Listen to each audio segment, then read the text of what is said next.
In the movies, super spy James Bond is a deadly blend of British charm and ruthless efficiency.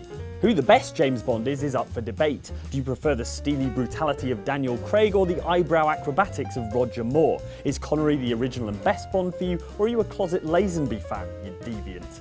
At least there's one thing we can all agree on. The worst James Bond is video game James Bond. Here are 7 occasions after which Jimbo can expect a stern talking to from M. Welcome to Russia. MI6 has given us the go-ahead on a mission.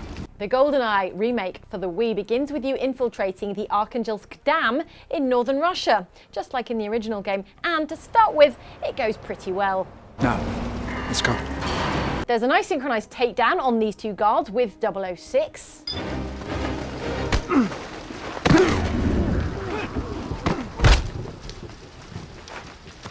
Nice work, James. So far, so stealthy. And then there's a bit of old-fashioned sniping to take out a patrol before they can raise the alarm.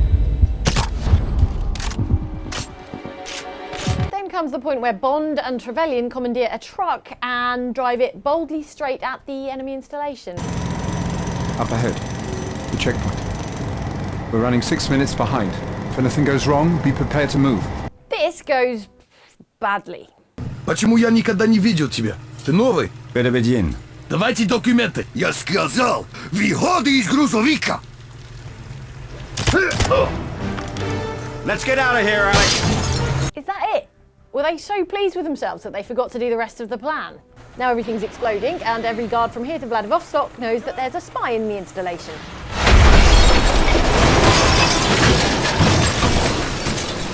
I mean, James remembered to bring a parachute along for a daring leap off the top of the dam, but they didn't remember some forged IDs for the security checkpoint. Get your hands in the air! Still, credit where it's due, that parachute was a good bit of planning, because you're definitely going to need it with a drop like... I give up. Goldfinger's taken his Midas fixation too far this time. Follow my lead and we'll get the job done. GoldenEye Rogue Agent is the one game on this list where you don't actually play as James Bond himself. Instead, you're an agent codenamed GoldenEye because you have a literally gold eye, and after this first mission you go rogue. What we call in the spy business a rogue agent. So that's where the title comes from, but where does James Bond fit in? Well, 007 dies in the first 2 minutes of the game when he opens the helicopter door at precisely the moment when a load of deadly explosion is waiting to get in. Ho, watch your fire! No wonder Auric Goldfinger said, "No, Mr. Bond, I expect you to die." What a klutz.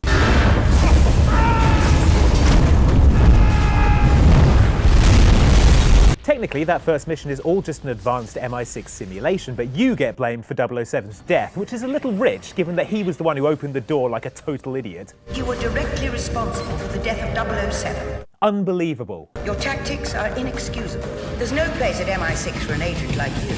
You're dismissed. You can't fire me, I quit.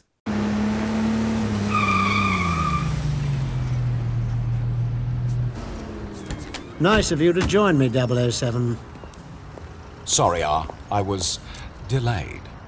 The first and second missions of 007 Agent Under Fire are part of an operation to rescue CIA agent Zoe Nightshade.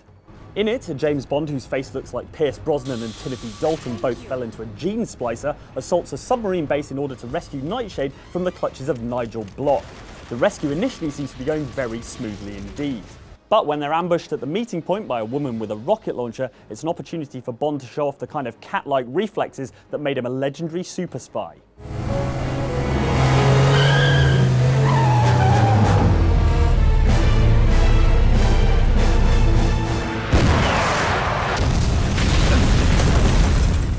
Or, you know, just stand there like a chump.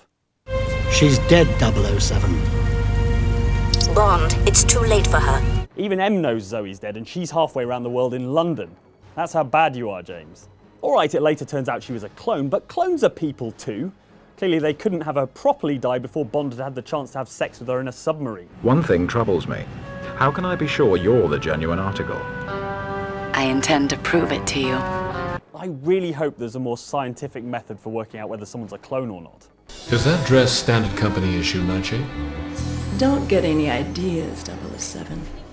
It's armored in all the right places. Zoe actually survives so hard that she turns up in the sequel to Agent Under Fire called 007 Nightfire and participates in Bond's least suave moment yet. The mission is infiltrating a party at an Austrian castle, exactly the sort of situation where a secret agent needs to use the highly developed charm and social skills that might well keep him alive when he's undercover. These are tools that are as valuable to a secret agent as his gun or his exploding pen or whatever. The only problem is, Bond's looking sharp in his dinner suit and he has two attractive women in expensive dresses vying for his attention. Tonight, James is thinking, I am going to get lucky. So clearly, when he escapes with old flame Agent Nightshade, he's desperately hoping that a dangerous situation will develop into an accidentally sexy situation. Which leads to this fantastically awkward moment. Nice landing, James. No, that's not a nice landing. That's a regular landing and then rolling 3 meters and clambering on top of a lady. Why do you always seem to end up on top? A lower center of gravity?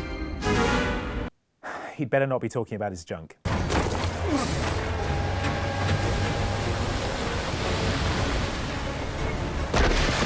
The chase through the streets of Bangkok in Bloodstone has to be a new record for collateral damage, even for James Bond. Entire overpasses and buildings are completely obliterated by an assassin driving a giant dump truck as James gives chase in the world's slowest tow truck. It even has a tuk-tuk hanging off the back that you have to shake off by weaving around. Was this really the fastest vehicle you could commandeer, James Bond? I mean, presumably there's a fully tooled up, nigh on indestructible Aston Martin that can do 0 to 60 in under 4 seconds, parked a block away at the aquarium you just came from.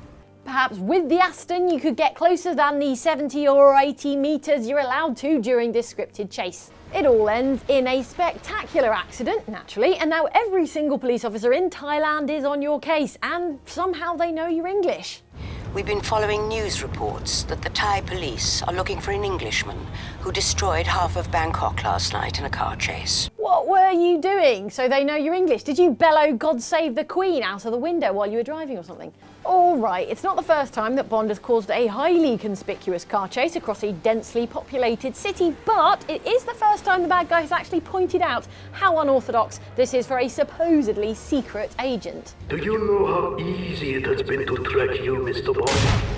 The death and destruction you leave in your wake. You led us all around the world. I don't mean to cramp your style, Mr. Bond, but he does have a point. There's the border.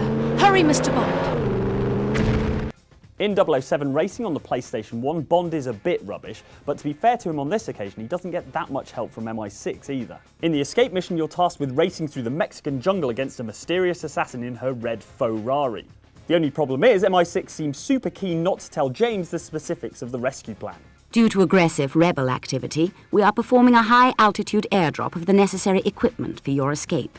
Guys, this is a life or death secret mission, not a surprise birthday party. How am I getting out of here? You will need to guide the airdrop by activating your homing beacon periodically. As always, timing and precision will be imperative to your success. Right, fine. It turns out the equipment necessary for your escape is a parachute, which A, has to be manually activated, and B, is given to you a split second before you sail off a cliff to your doom. Do be careful, 007. That paint is incredibly hard to find. That's just cold, John Cleese. I liked you better in Faulty Towers. The plan was impeccable, 007. Really, Q? Because it seems pretty peccable to me. Setting aside for a moment the question of who built a road that leads directly into a gaping chasm, who came up with this plan? Even if you do it right, you're still stuck at the bottom of a hole. You win this time, Mr. Bond. Enjoy it while it lasts. Hey lady, aren't you dead at the bottom of a hole? I'm in position, Mom. Lining up a shot. 007 Legends is supposed to be a celebration of 50 years of James Bond, reliving the iconic character's greatest moments, or at least the greatest moments that Activision could reliably get the rights to. That's the only explanation for Die Another Day being in there. Presented as near-death flashbacks when Moneypenny shoots Bond off a train at the beginning of Skyfall, it reimagines 5 Bond movies with Daniel Craig in place of guys like Connery, Moore and Brosnan. Well, I say Daniel Craig, it's his face, but clearly after he snoozed his way through the scripts to Bloodstone and GoldenEye Reloaded, they just decided to hire someone to do an impression of him. I'm on my way. It's actually better, honestly. At least it is until it comes to the moment where Bond delivers his most famous catchphrase. You know the one. Oh, this is You know, the one that's so famous that the theme tune to Casino Royale was called You Know My Name? By the way, I didn't catch your... James Bond. What? Bond? James Bond? No, don't help him. He needs to work it out for himself. Who are you? What do you want? Bond. From MI6. Oh! So those were 007 times that video game James Bond was the worst James Bond. Like and subscribe if you enjoyed this for much more from outside Xbox, and if you'll excuse me, I'm going to enjoy this delicious vodka martini. Oh! Did you stir this instead of shaking it? Oh, it's disgusting. I didn't think you'd notice.